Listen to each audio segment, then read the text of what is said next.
কিরে ওই আজকে আমার দোকানের সামনে দোকান লাগাইছে, দাঁড়া ওরা দেখতেছে। এই বেটাই, তুই আমার দোকানের সামনে দোকান লাগাইছিস কে? যাই ভাই আরেকটু পর যাইতাছি গে আমি। 5 মিনিটের মধ্যে জানি দেই তুই এনতে গেছিস কা? ভাই আসেন আসেন, এই যে আমার দোকানে ভালো ভালো ফল আছে, আসেন আসেন। ভাই ডাবের দাম কত? ভাই 150 টাকা। কি কোন ভাই 150 টাকা? ওই যে একটা ডাবের দোকান, আপনার থেকে নিমু না। ভাই ডাব কত করে? ভাই বড়টা নিলে 100 আর ছোটটা নিলে 70 টাকা আচ্ছা রাখো। বড় একটা ডাব দেন। ঠিক আছে ভাই দাঁড়ান। কিরে ভাই আমার দোকানের সামনে দোকান লাগায় ডাব্বে চালাইলো, দাঁড়া ওরা দেখতেছি। এই বেটাই, তোরা না কইছিস এনে 5 মিনিটের মধ্যে দোকান সরাতে সরস নাই কে? ভাই আপনারটা আপনি বেচেন, আমারটা আমি বেচতেছি। এনে আবার দোকান দিছিস, দাঁড়া তোরা দেখতেছি। আরে কি হইতাছে ওই জায়গায় যাই দেই তো।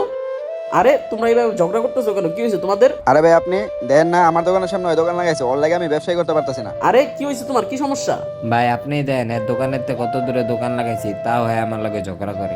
ভাই থামেন, আপনারা ঝগড়া করেন না। উনার রিজিক তো উনি নিতেছে, আর আপনার রিজিক তো আপনি নিয়ে যাবেন। এটা নিয়ে আবার ঝগড়া কিসের?